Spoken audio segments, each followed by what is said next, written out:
Bonjour à tous. Salut.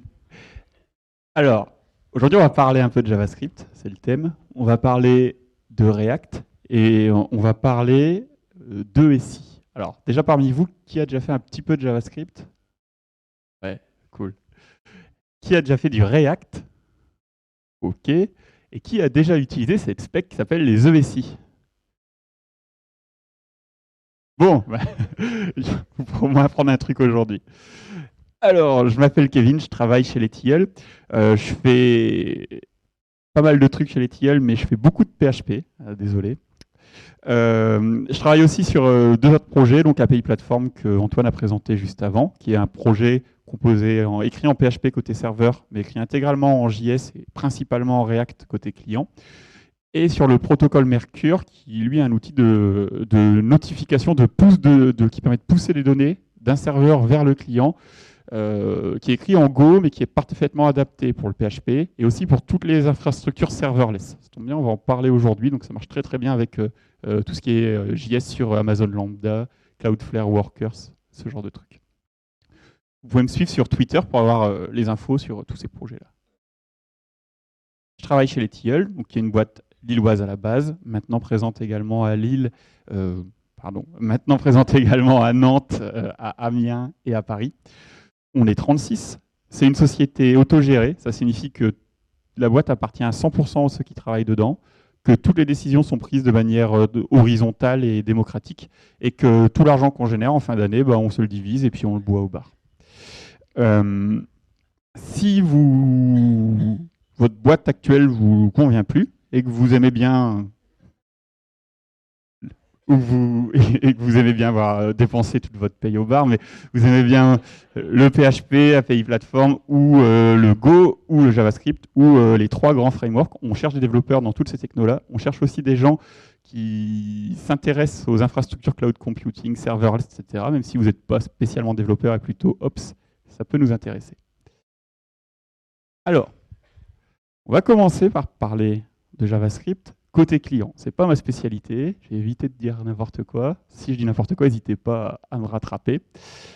La grosse différence entre les applications web traditionnelles, celles qu'on fait en PHP, en Rails, en Django, et les single page apps, donc ça fait vraiment le lien avec le talk d'Antoine juste avant, on peut la déterminer de cette manière-là. Alors, il est un peu grand cet écran. Côté page générée, côté serveur, de manière tout à fait traditionnelle, on va sur la page d'accueil de mon site. Je demande la page d'accueil de mon site e-commerce.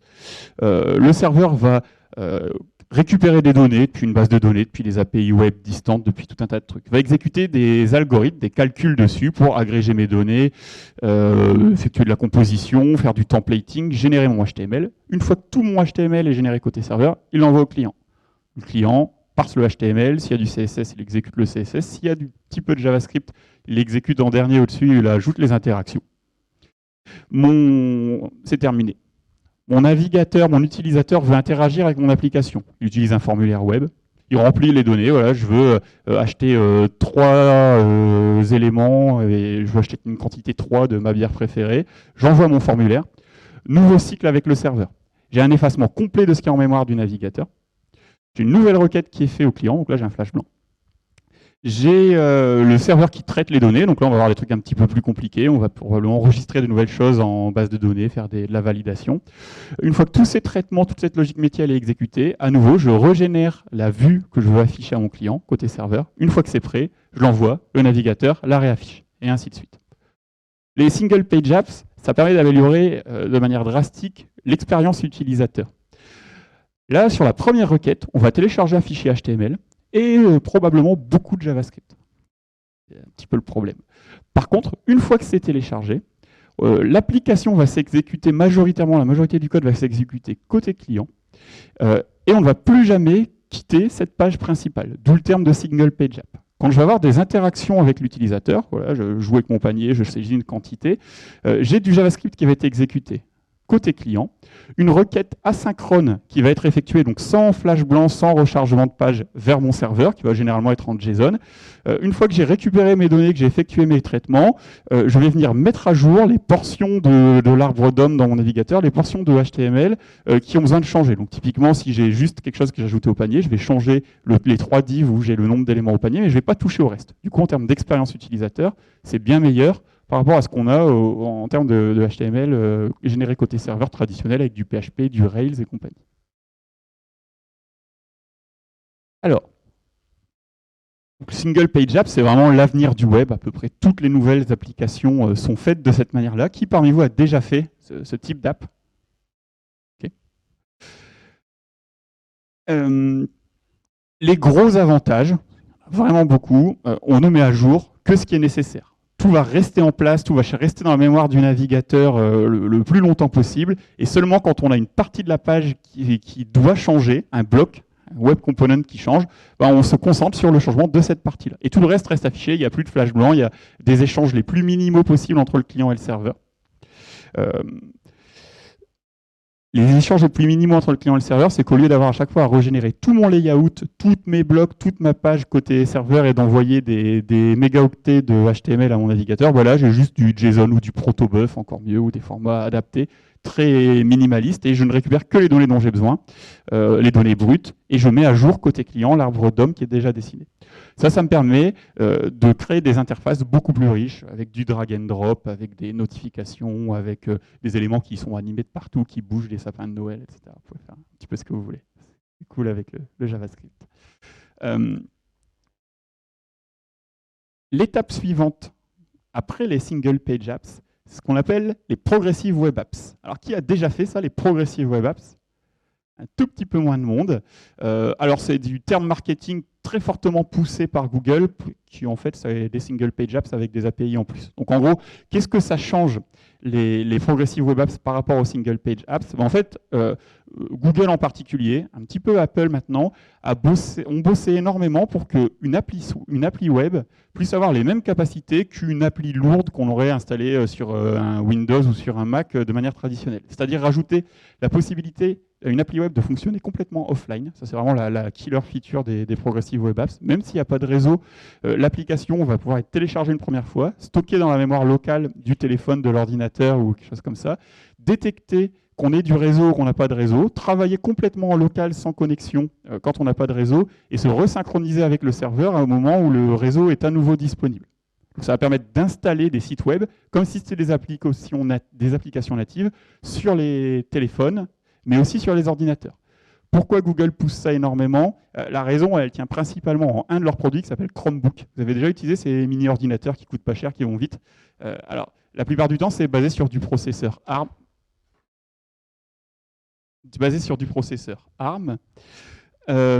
Et là-dessus, on n'est pas capable d'installer les applications faites pour x86. Du coup, redévelopper une suite bureautique, un client mail, tous ces trucs-là pour ces ordinateurs à bas coût, là, c'est vraiment énormément de boulot, finalement, et les éditeurs ne le feront pas. Finalement, c'est plus simple d'améliorer les capacités des applis web qui, elles, marchent partout pour combler le gap avec les applications lourdes. Et du coup, sur un Chromebook, il n'y a que les applis web sous forme de progressive web apps. Donc ça explique les gros investissements de Google là-dedans. Maintenant, ça marche très très bien sur Android, très très bien sur Chromebook. Et Apple est un peu à la traîne, mais depuis les dernières versions d'iOS, ça commence à marcher vraiment pas mal. On est quasiment au niveau de ce qu'on peut faire avec une application mobile native, tant qu'on ne touche pas aux couches basses. Si vous ne faites pas de la 3D, si vous ne faites pas de réalité augmentée, vous êtes juste sur une appli e-commerce traditionnelle, typiquement, ça va marcher parfaitement. Alors, techniquement, comment ça a été fait? Il y a un tas de nouvelles API qui ont été ajoutées dans les navigateurs qui sont disponibles en JavaScript. Donc vraiment, une progressive web app, c'est une super single page app. C'est vraiment la base. On va utiliser les mêmes technologies pour ça. Le cœur de ça, c'est ce qu'on appelle les service workers. Donc un service worker, pareil, petit sondage, qui a déjà utilisé ça? Ok, pas mal quand même. Un service worker, c'est un fichier JavaScript autonome qu'on va pouvoir indiquer au client via un fichier manifeste. Et lorsque ce service worker va être détecté par le client, il va être téléchargé, il va pouvoir s'exécuter en arrière-plan, et à chaque fois, il va être stocké en local. Et à chaque fois que le navigateur ou le téléphone, si c'est installé en mode app pseudo-native, va essayer d'accéder à ce site web ou cette application Progressive Web Apps, c'est d'abord ce code JS stocké en local qui va être exécuté.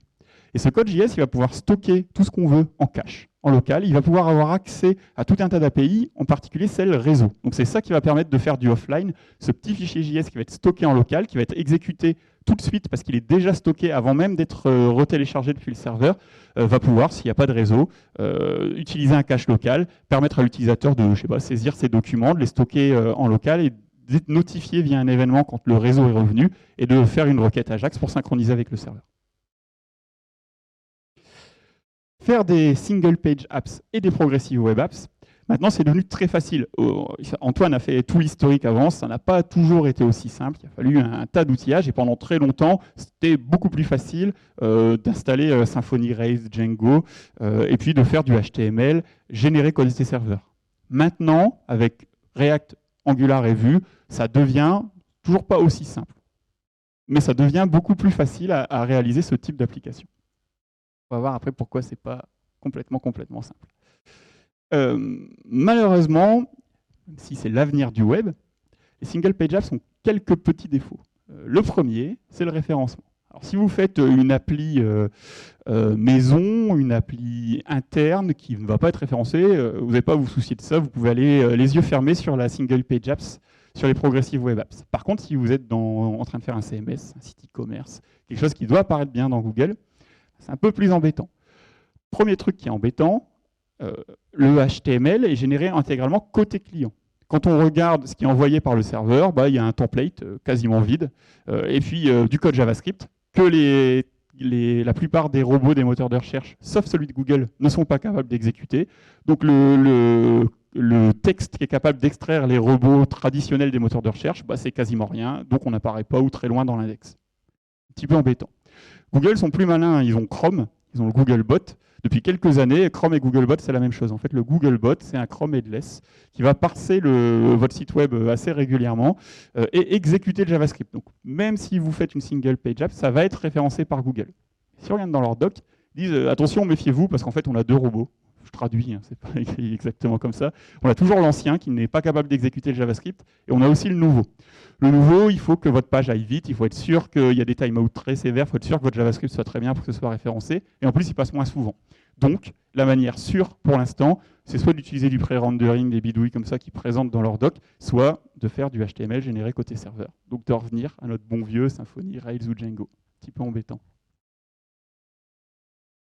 Deuxième problème des single page apps, c'est que c'est censé améliorer les performances. Ça, c'est la promesse.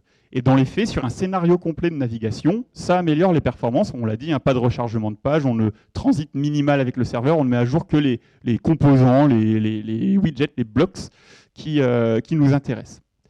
Problème, quand je suis sur un site, je travaille dans le e-commerce ou je travaille sur un CMS, mon utilisateur, généralement, son scénario de navigation, il va être très court. Il va arriver sur une page, si elle ne s'affiche pas vite, il va quitter. Et une fois qu'elle est affichée, voilà, c'est la paire de chaussures qui l'intéresse, il la met au panier, il poursuit et c'est tout. Il ne va pas, comme sur une application métier, passer sur 36 pages différentes. Du coup, ce qui va être très important pour ce type de site, CMS, e-commerce, c'est quand on vient de Google, quand on vient du résultat, combien de temps ça met à s'afficher. Et là, ça se gâte. Ça se gâte parce que JavaScript, désolé de vous le dire, mais c'est lent.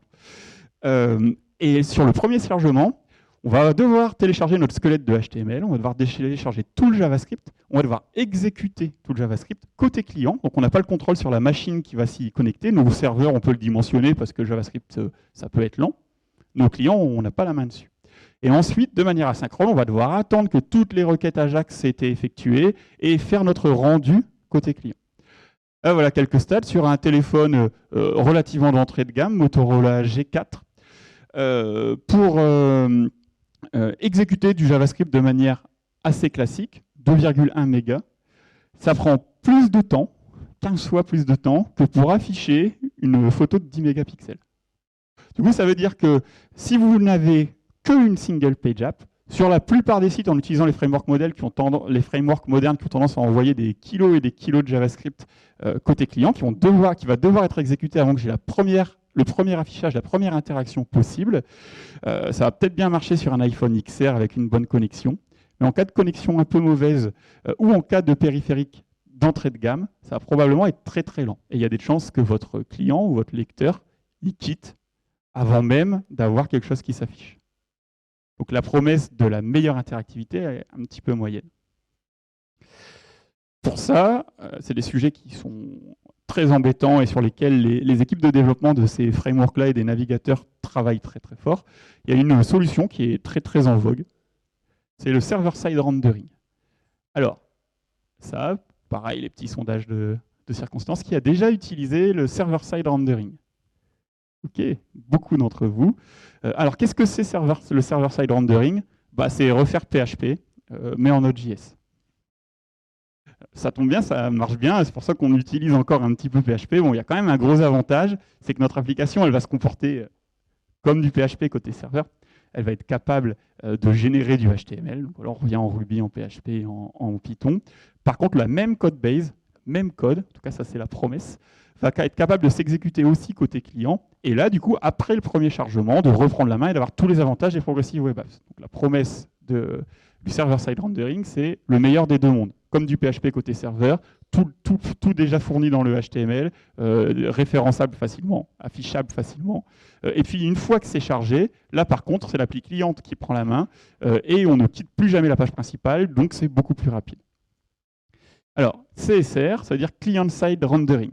Ce diapo, il vient du Labs de Walmart, donc le Auchan qui marche bien aux États-Unis. Je ne dis pas qu'Auchan ne marche pas bien, mais il n'est pas aux États-Unis. Donc Walmart utilise énormément ce type de technologie, ils font toutes leurs applications récentes et leur site e-commerce en React. Et Walmart, c'est un site e-commerce, donc les problématiques de premier chargement sont très très importantes pour eux. Là, c'est leur stat et une présentation de comment marche le client-side rendering, donc de la SPA complètement traditionnelle. Alors, d'abord, on envoie notre squelette de HTML, le quelques JS qu'il y a côté client. Alors, ça va très vite, mais le client, ce qu'il voit à l'écran, c'est sa charge. Ensuite, il faut télécharger les tonnes de JS. Ce que voit à l'écran, c'est le client à l'écran, c'est sa charge. Et pendant ce temps-là, il n'achète pas, il ne consulte pas. Ensuite, il faut que le navigateur exécute React. Pareil, sa charge. La slide d'avant, si c'est un iPhone XR, ça ne va probablement pas prendre trop de temps. Si c'est un Motorola G4 ou un truc chinois avec des logiciels espions dedans, là, les Wiko et compagnie, ça va probablement prendre une demi-journée. Ensuite, une fois que c'est exécuté, là, c'est bon, tout s'affiche. Et par contre, on est en mode SPA, Progressive Web App. C'est très, très fluide, tous les avantages qu'on a vus juste avant. Donc, le server-side rendering, maintenant, le bon vieux PHP, d'abord, côté serveur, on va faire le rendu de toute notre application, générer du HTML qui contient toutes nos données, toutes nos images, etc. Et puis, on va l'envoyer au navigateur qui va, comme en PHP, venir faire le rendu. Gros avantage, directement, c'est affiché, c'est prêt. Alors, je n'ai pas d'interaction côté client, mais en tout cas, le contenu est visible. Et si c'est un CMS, mon utilisateur peut commencer à lire. Si c'est un site e-commerce, il peut commencer à naviguer dans les photos, voir le prix, très très vite. Ensuite, il faut quand même télécharger JS. Ça peut prendre toujours du temps, à s'exécuter, à télécharger et à s'exécuter, comme la slide d'avant. Dès que c'est prêt, on passe en mode single page app. Donc, pour les clics, pour les interactions suivantes, là, c'est très rapide. Donc, c'est le meilleur des deux mondes. OK? Alors, gros intérêt de SSR, ça règle le problème de référencement. C'est censé régler le problème de charge d'affichage initial des données. Si votre code est léger, pour des petites applications, ça va le régler complètement, pas dans tous les cas. Quand c'est chargé, c'est une vraie Progressive Web App, une vraie single page app, donc on a tous les avantages initiaux qu'on souhaitait. Et le gros avantage de ça par rapport à PHP, à Ruby, à Django, c'est qu'on utilise le même code, React en l'occurrence, ou Vue ou Angular, côté serveur comme côté client. Côté serveur, on va exécuter notre application JavaScript avec Node.js ou autre moteur d'exécution JS qu'on verra à la toute fin.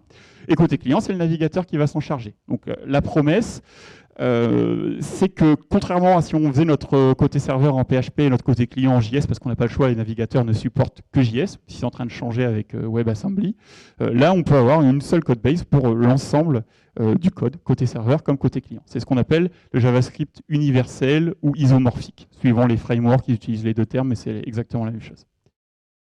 Petite difficulté avec ça, c'est que Node est très très en retard par rapport aux navigateurs en termes de support des API, en particulier celle des service workers. Du coup, la promesse, c'est que ça marche des deux côtés.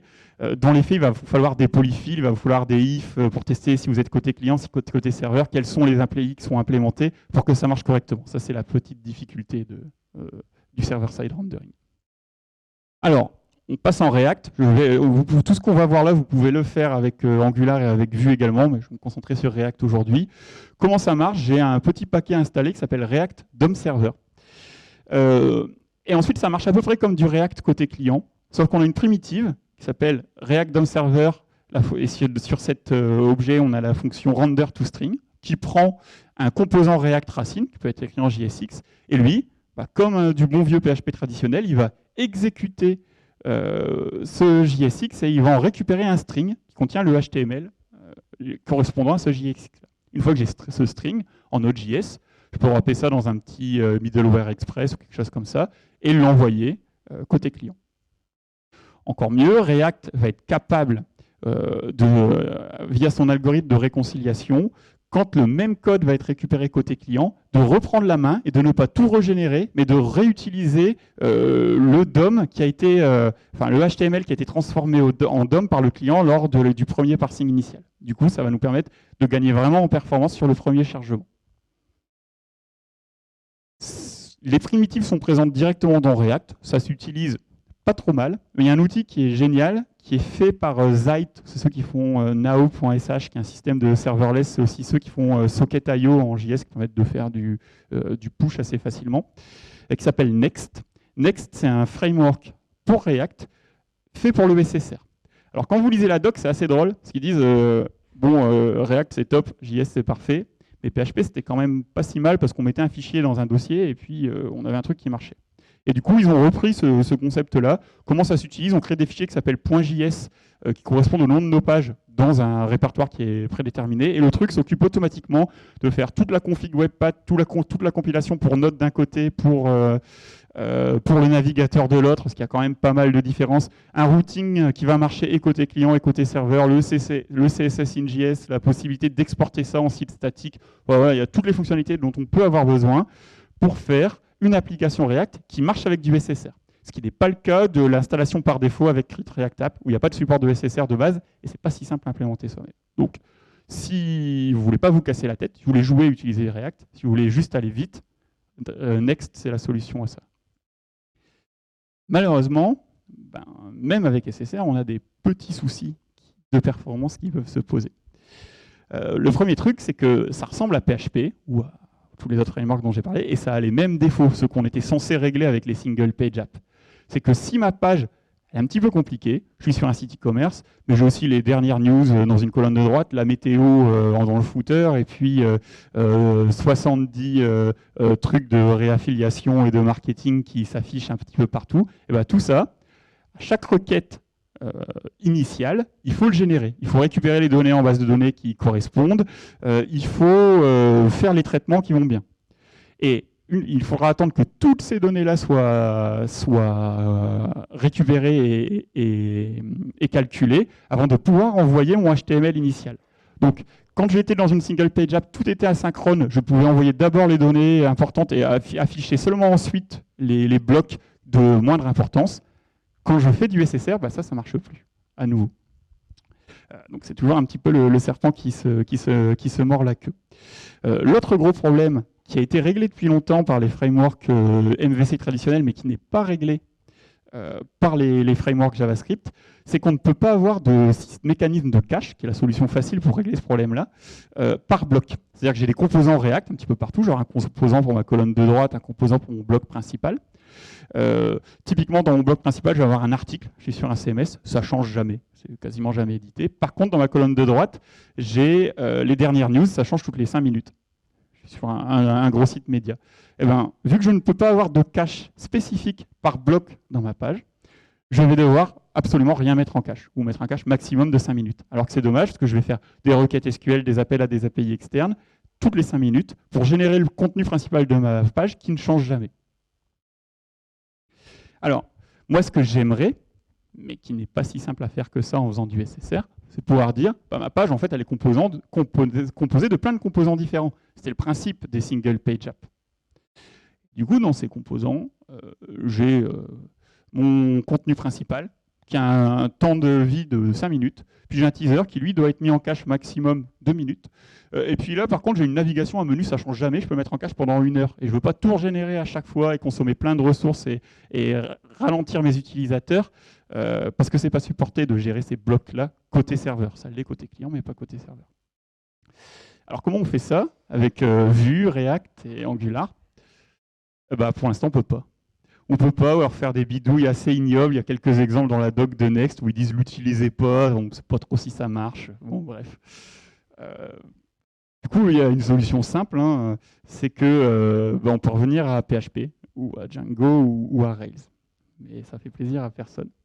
Alors, il y a une spec qui date d'il y a très longtemps, on va voir ça juste après, qui est faite justement pour ça. Alors, c'est hyper simple, le principe de fonctionnement, c'est que pour chaque bloc, vous vous souvenez des iframes là, dont parlait Antoine en 1996, en fait, ils ont implémenté les iframes, c'est Akamai, le plus gros prestataire de cache au monde qui a fait ça, sauf que c'est fait côté serveur, comme ça c'est transparent pour le navigateur, il n'y a pas de problème de référencement, etc. Et pour chaque bloc, vous divisez le bloc par un tag qui s'appelle ESI include, et là-dessus, vous donnez une URL où vous allez récupérer uniquement le HTML qui correspond à ce bloc. Okay, donc c'est tout con, c'est vraiment tout bête. Sauf que l'avantage, c'est que du coup, vous pouvez préciser avec les entêtes HTTP de cache complètement traditionnelles, un cache différent pour cette sous-URL, la genre iframe là, que pour le bloc principal. Du coup, ça te permet de faire exactement ça. Donc, pour ça, il faut un logiciel en plus, il faut un petit reverse proxy, un petit serveur de cache qui va être capable de faire cette composition, qui va récupérer la page principale, trouver ces tags ESI, faire les sous-requêtes pour récupérer les petits fragments de HTML qui correspondent à chacun des blocs, gérer le cache, ne pas refaire les requêtes quand ça ne sert à rien, agréger tout ça, l'envoyer au navigateur.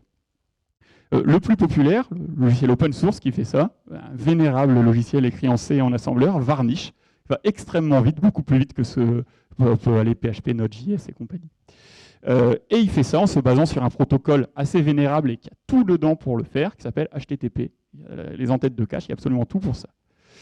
Cette spec qui a été créée il y a très longtemps par Akamai, elle est supportée par tous les prestataires principaux du marché. Les logiciels open source, Varnish et Squid, mais aussi les prestats hyper hype qui permettent de faire du CDN, Cloudflare, Fastly, Akamai, la plupart des gros le font. Et depuis très longtemps. C'est un format ouvert qui a un statut un peu bizarre, qui est hébergé par le W3C, mais qui n'a pas le statut de standard. Bref. Et ce truc, dans Symfony, par exemple, les autres le font aussi, c'est supporté de base en mettant juste un flag, activer les ESI, dans Symfony depuis 2011. Bon. Cloudflare, beaucoup plus moderne, petit schéma de comment ça marche. Vous avez juste à générer vos tags HTML bizarres, ESI 2.include dans votre HTML. Et c'est le serveur de Cloudflare que vous mettez en frontal. Alors, qui a déjà utilisé Cloudflare ici? Ok, alors si vous ne l'avez jamais utilisé, je m'attendais à plus, mettez-le. C'est gratuit pour les sites de petite envergure. C'est payant pour les sites un peu plus gros. À la base, c'est une solution de sécurité qui permet de bloquer les attaques par déni de service. Donc c'est un reverse proxy, il n'y a rien à faire. On change nos DNS, on met les leurs, et c'est transparent après, qui se met devant vos propres infrastructures. Et ils vont optimiser votre HTML pour le compresser, minifier, changer les trucs qui seraient mal faits en termes de performance. Ils ont des serveurs partout, ils vont stocker tout ce qui peut être mis en cache automatiquement en cache là-dedans, dans leur propre serveur. Ils vont ajouter une protection anti-déni de service, ils vont ajouter tout un tas de fonctionnalités très très bien. Je crois que sur le top 1000 des sites internet les plus visités, il y en a 80% qui utilisent leur service. C'est vraiment quelque chose d'assez génial qui permet de réduire vos coûts d'hébergement et d'améliorer les performances de vos utilisateurs en faisant juste rien, en changeant vos DNS. Donc, Cloudflare supporte les ESI. Comment ils vont faire? Ils vont parser ce HTML, leur serveur, vous n'avez rien à faire, bon, il y a un petit peu à faire, un petit peu de config quand même. Enfin bref, Cloudflare, Varnish ou autre, va parser ce HTML, faire la sous-requête, composer la page, gérer le cache en lisant les entêtes HTTP qui vont bien, et c'est magique, ça marche. Alors, on fait de plus en plus de React chez les tilleuls. Certains aiment, certains n'aiment pas. Bref, c'est l'air du temps.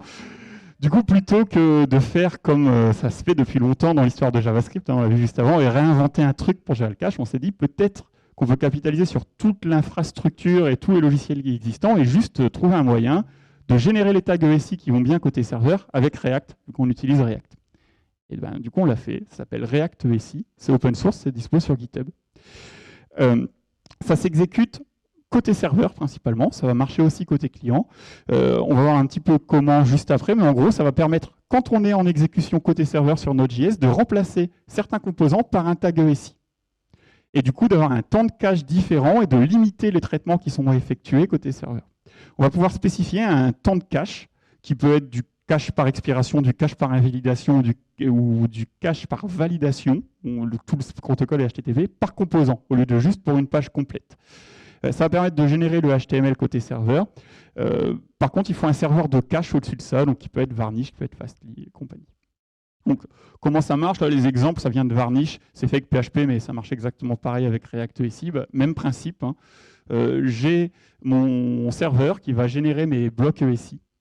Le serveur Varnish va lire ce HTML, trouver le tag ESI, faire une sous-requête pour récupérer uniquement le fragment qui correspond à mon composant React, avec le cache qui va bien. Si c'est déjà en cache, il va juste le prendre dans son cache, il ne va pas réexécuter l'appli Node qui est derrière. Il va composer tout ça, il va envoyer ça à notre navigateur. Côté client, par contre, c'est une app React complètement traditionnelle. Et là, quand vous passez en mode Progressive Web App, quand vous cliquez sur un lien ou sur un élément, là, tout va se réexécuter complètement côté client et faire les requêtes Ajax qui vont bien. Pour implémenter ça, on propose une petite bibliothèque qui fournit un HOC, un Higher Order Component. Dans d'autres langages, on dirait un décorateur. C'est à peu près le même concept. Donc, considérons que vous avez votre page principale qui génère votre page d'accueil ici. Et dans notre page principale, on a un bloc, par exemple la liste de nos derniers articles, pour lequel on veut un temps de cache différent. Ce bloc, ce composant React, un composant React, c'est à peu près le même concept, on va le wrapper, c'est un peu gros, on va le wrapper dans ce Higher Order Component. Donc là, je vais dire que mon fragment, ce composant que je vais vous montrer dans la slide juste après, je lui donne un ID, je suis obligé de l'avoir juste après pourquoi, et je le wrap avec le HOC fourni par la bibliothèque. Ensuite, je l'utilise ici, je peux lui passer des props. C'est du React complètement classique. Ça va marcher côté client et côté serveur. Maintenant, voici mon composant. Lui, c'est mon bloc. C'est pareil, c'est du React, tout ce qu'il y a de plus banal. Et je peux utiliser mes propriétés initiales si je le souhaite. Qu'est-ce qui va se passer quand je fais ça? Côté client, rien. Ça va se comporter exactement pareil que d'habitude. Côté serveur, par contre, ici, ce tag-là, il va être remplacé par un tag ESI.include qui va être géré par le reverse proxy. Ce que je peux faire ensuite, ça suit les conventions de Next.js, mais ce n'est pas du tout obligatoire. Mon composant, généralement, il va avoir besoin de données. Je vais pouvoir afficher des données qui proviennent d'une API externe. C'est le cas typique dans une application React. Et ça, c'est un peu dommage de le refaire à chaque fois. Donc, ce que je vais pouvoir faire, c'est créer une méthode statique asynchrone qui va me permettre de télécharger les propriétés, de récupérer les propriétés initiales dont j'ai besoin pour initialiser mon composant. Là-dedans, j'ai accès à la sous-requête HTTP qui va être effectuée par le serveur proxy, par le Varnish, par le Cloudflare, par un truc comme ça. Et du coup, je peux régler des entêtes HTTP pour ce bloc-là. Donc là, je lui dis, voilà, mon fragment ici, tu me le mets en cache pour 60 secondes. Côté reverse proxy, pour 30 secondes côté client. Je peux utiliser toutes les capacités de la spec HTTP. Et là, je simule un délai que je vais montrer juste après. Mon délai, là, c'est la propriété qui est cette méthode statique qui est exécutée en premier par React ESI qui est fournie. Là, voilà, je simule un appel d'API. Voilà, je veux récupérer ma liste de mes articles. Donc ça va être exécuté en premier. Ensuite, la liste de mes articles va être passée en props à mon composant que j'ai défini juste avant. Comme ça, une fois que ce sera mis en cache, je n'aurai plus jamais besoin de refaire cet appel d'API. Vu que je génère un tag ESI, il faut qu'il y ait une URL correspondante qui m'envoie le HTML qui correspond juste à ce composant et pas à toute la page. Pour ça, il y a aussi un petit utilitaire qui est fourni dans la bibliothèque. Je peux utiliser Express ou pas. C'est comme on veut. Là, j'ai décidé de l'utiliser express. Et je lui crée une URL qui s'appelle /fragment, qui est une URL secrète qu'on va bloquer, qu'on va ne rendre accessible que au reverse proxy, mais pas publiquement, qui va me permettre de servir, c'est pour ça que j'avais mon petit ID tout à l'heure, le HTML qui correspond à un composant particulier. Comment ça marche là-dedans? Juste, j'ai une fonction à définir. Donc là, je vais avoir l'ID qui a été passé dans l'URL que j'ai défini tout à l'heure dans le HOC. Et moi, je vais devoir renvoyer le composant React qui correspond. Donc là, j'ai fait un truc très très bête. Mes composants React, je fais un petit coup de require pour les récupérer. Si vous voulez mettre de la logique plus complexe, vous pouvez aussi. Cette bibliothèque, elle a un truc, je n'ai pas de slides pour ça. Il y a quand même un gros intérêt aussi, c'est que toutes les propriétés qui vont être générées côté serveur, ils vont être automatiquement serialisés en JSON, injectés dans le code HTML de la page, et quand l'application va s'exécuter côté client, l'appli côté client va automatiquement désérialiser les données et éviter d'avoir à refaire les requêtes côté client, ce qui prendrait un temps fou. Du coup, on a aussi du partage d'état entre le serveur et le client. Ce truc est automatiquement, et depuis quelques semaines maintenant, officiellement supporté par Next.js, donc le framework dont je vous parlais juste avant. Il vous faut un reverse proxy, il vous faut Cloudflare, et ensuite vous pouvez aller sur le site de Next, taper avec React ESI, vous avez une commande qui permet d'initialiser un projet, vous avez un squelette avec les images Docker, tout ce qu'il faut pour déployer, pour avoir cette bibliothèque de cache qui est automatiquement dispo avec React ESI et Next.js, et tous les exemples qui vont bien. Il y a un dernier truc dont je voulais vous parler, sur lequel on est en train de bosser. J'ai parlé pas mal de Cloudflare. Il y a un nouveau service que Cloudflare a sorti il y a 1 an environ, qui permet de tirer capacité de leur infrastructure énorme là, sur l'échelle, un petit peu dispersée un peu partout sur la planète, qui s'appelle Cloudflare Workers.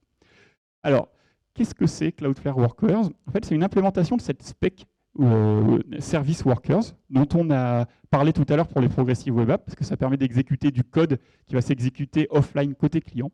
Eux, ils ont une idée, c'est que ce code, on pourrait aussi l'exécuter non pas côté client, mais sur les serveurs Edge, c'est-à-dire sur les serveurs de cache. Surtout le métier de Cloudflare, c'est de bâtir des data centers et d'avoir des serveurs en France, en Italie, en Espagne, dans le monde entier, qui sont au plus proche des utilisateurs pour faire du cache et pour permettre d'avoir les temps de réponse les plus courts possibles. Et du coup, ils se sont dit, on peut faire un peu plus que ça, et sur nos serveurs qui sont sous-utilisés, on pourrait même exécuter du code. Donc on pourrait faire du serverless, on pourrait enregistrer des services workers sur nos serveurs qui vont pouvoir exécuter, un peu comme avec du Amazon Lambda ou ce genre de choses, du code qui va être le plus près possible de l'utilisateur et donc en termes d'infra répondre très très vite, beaucoup plus vite que si on doit taper depuis l'Arabie Saoudite un serveur Amazon en Irlande. Parce que là on va avoir un qui est très très près. Alors ils ont des serveurs un petit peu partout, et du coup le principe de Cloudflare Workers, c'est que vous allez pouvoir créer un fichier JavaScript, un seul. Il faudra utiliser Webpack ou un truc comme ça, si vous voulez en avoir plusieurs qui sont compilés, qui vont être enregistrés sur chacun de leurs data centers. Et ensuite, avec un système de géolocalisation, quand un utilisateur ici va se connecter à votre site, en fait, son code, le code qui correspond va être exécuté au plus près, ici. Il n'y aura pas besoin de revenir à votre serveur chez OVH à Roubaix. Okay, donc ça va aller beaucoup, beaucoup plus vite. Cloudflare Workers, ce système-là, permet d'implémenter et supporte les ESI. Il permet aussi d'exécuter tout code JavaScript qui est exécutable dans un navigateur. Alors ça, c'est la partie un petit peu chiante, parce qu'un navigateur, ce n'est pas Node.js. Et du code Node.js ne marche pas sur leur service. Il n'y a que du code qui marche dans un navigateur qui fonctionne. React ESI de base, il est fait côté serveur pour être exécuté dans un environnement Node, donc il n'est pas compatible avec Cloudflare Workers. C'est un petit peu embêtant. Donc, le principe, c'est que c'est du serverless, ce n'est exécuté que quand nécessaire. S'il n'y a pas de requête qui est faite sur votre site, il n'y a pas de code qui est exécuté. Et du coup, vous n'êtes pas facturé. C'est le gros principe du serverless. Ça tourne sur les data centers de Cloudflare, et le cache, parce qu'on a besoin de mécanisme de cache, il va être fait au plus près de l'utilisateur aussi. Donc, par défaut, il ne va pas y avoir de cache centralisé, il y aura vraiment un cache par data center.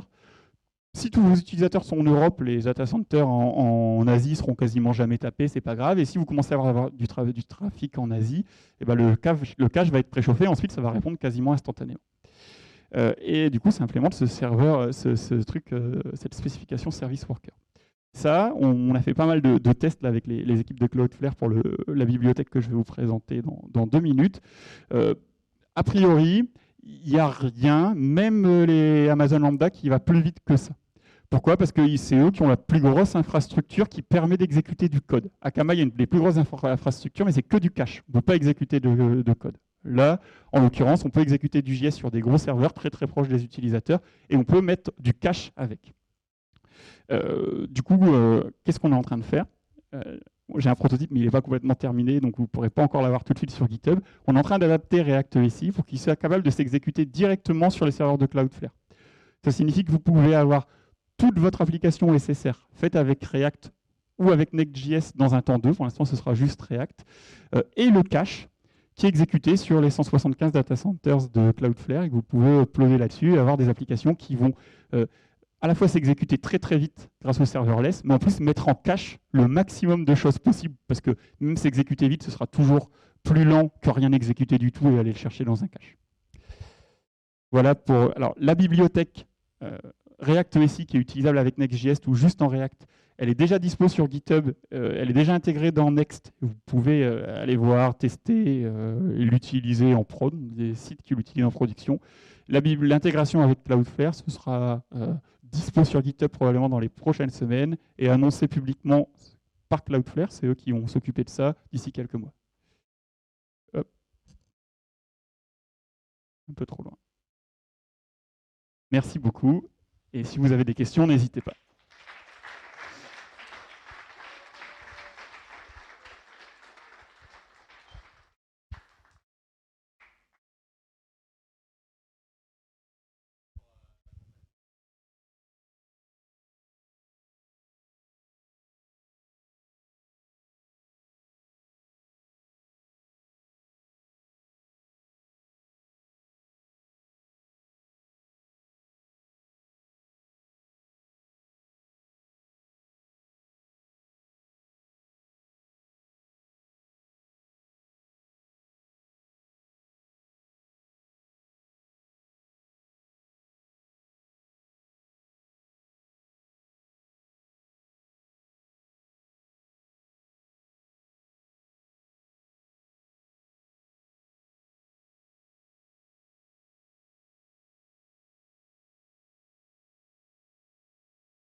C'est du HTTP complètement classique. Et du coup, ça, tu as complètement la main sur quelle est ta clé de cache. Ce n'est pas obligé d'être que l'URL.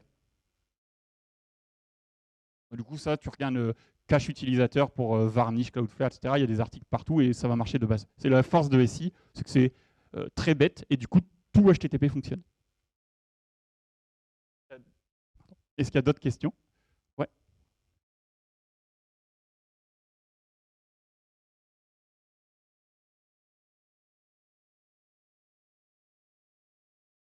Bah, j'ai pas touché à Angular depuis Angular 1, donc je te dirais, j'en sais rien.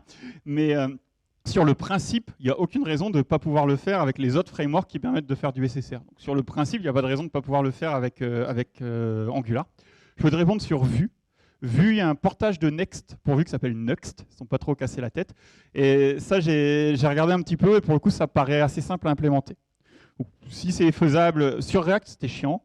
Sur Vue, il y a moyen de réutiliser à peu près le même code que sur React, donc ça paraît à peu près simple. Il n'y a pas de raison que ce ne soit pas faisable sur Angular, mais il faudrait essayer. Je ne peux pas te dire. Est-ce qu'il y a d'autres questions? Bah, merci beaucoup.